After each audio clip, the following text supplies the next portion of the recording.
I heard at the Pitch 2010 were fantastic. And I know in any competition we always say, oh, the finalists were so great, but really they'd taken the creme de la creme, I think, of the business entrepreneurs in the UK, and we had a really tough choice, really, to find a winner. I thought the pitches were various. We had individuals who were really passionate because of emotional issues or connection with their product range, or those who were purely looking at it as an opportunity to make some money. But what all of them displayed was a passion around what they were trying to get across. In an incredibly nervous situation in front of 4 horrible people on a bench and an audience of people at the Institute of Directors, they did extremely well. They got across the key points of what they were talking about and were able to allow us to interrogate them a bit deeper to find out really what their business ideas were about. Well, the pitches that we judged today were a broad spectrum from across the UK, and we had some that we felt were more viable than others as a business, and some individuals that had more potential than others. But it was a good selection and very diverse and very fun. They were fantastic. I thought the standard was very, very high. I thought there were some really, really good ideas there, and it was difficult trying to find the winner. And what I liked was there was a quite interesting spread of ideas. And it's nice also to see that there are young, old entrepreneurs really trying to come up with some new things.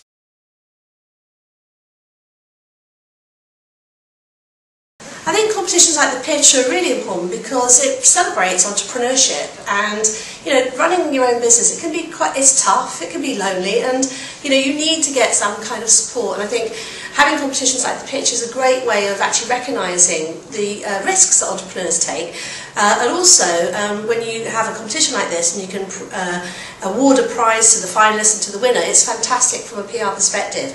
I've got absolutely no doubt that all the finalists and indeed the winner will leverage this competition to get great success with their businesses. I think what you guys are doing with regards to the pitch is incredibly important because it shows the real world about how people can generate and raise money and support for their business ideas.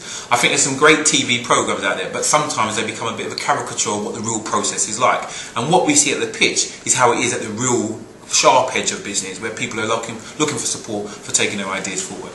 I think as a nation, we want to be applauding excellence, and so what we saw here are some people who really have gone out on a limb to try to build an excellent business, or to get going an excellent business. And I think that's what we stand for, as British people, is that we applaud excellence and we want to help businesses with high potential succeed. It is very, very important that we in this country celebrate entrepreneurialism, and something like the Pitch is a real leader in that, because in terms of the mess that the country is in, we are going to need entrepreneurs to get us out of this mess. And what we need is to get a younger generation actually understanding that entrepreneurialism is very, very important to this country, and that it's a noble thing to be, and it's something that everyone should be considering.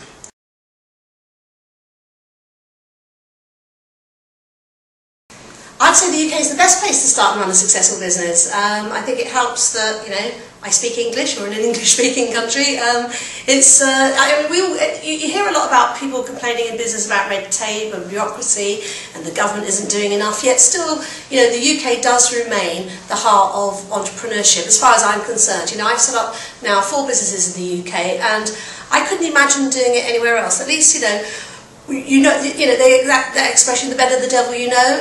There are things you have to deal with when setting up a business in the UK, but when you live and you've grown up in this country, it's certainly a lot easier. I couldn't imagine doing it anywhere else. I think the UK is a perfect place to start and run a successful business. Look at the intervention we have now with the Technology Hub in East London, the amount of businesses that are coming out or basing themselves here because it's so vibrant. We have a massive growing financial sector with all the other supports that's there. I think there's such a vibrancy about our capital, which we sometimes take for granted as people who live in this country, because there's such freedom to actually create your ideas and not be dictated to about what you should and shouldn't do. And that's really what the spark for success is really about. It's having that freedom to think, well, actually, I could do that. Let me have a go. I've done it twice, and I choose to be here as opposed to in Silicon Valley. I think the UK is at a crossroads of North America and London, Europe, London, Commonwealth. So I think it has 3 spheres of influence. It's like the global city, London, and the UK in a kind of broader context. And I think we have so many natural advantages in terms of the infrastructure and the global leaders coming out. We've got a lot of role models in terms of successful entrepreneurs. I think it's an extremely good place. I think the UK is a brilliant place to start a business because there are lots of opportunities here. There's a lot of creativity here. And the most important thing about starting a new business is that you've always got to question why. You have to have the mindset of the outsider. And so because in this country we've got a lot of things from other countries that we are prepared to accept, new, interesting, new ideas, I just think it's in the air that entrepreneurialism, creativity is very, very much in this country than other countries where they're far more set in their ways. It's got to be about being resilient, you know. Business isn't easy, things don't always go as you would hope them to, things don't go to plan, people let you down, things go wrong, and you need to be able to bounce back, you need to be resilient, you need to be persistent. You know, there are so many things that you need to have in business, and I don't have all the skills, but one thing I do have is I have a really thick skin, and I'm very determined, and I think, you know, as long as, you know, you can push, and when things go wrong, just, you know, you can fight back, then I think that really counts for a lot in business. If you're thinking about starting a business, go and get a mentor and make sure you've put a plan together. We're not talking about a 50 million page War and Peace tome, but get a plan about what you want to do and stick to it. Well, I always say never give up, never accept no, and never ever go away, even when they want you to. The most important thing to be a successful business is never ever to chase money. That's the biggest mistake that most people make. What you do is that you chase success, because with success, money follows. And for me, that is the rule that I've always lived by, and that's the one rule that I would give anybody thinking about starting a business.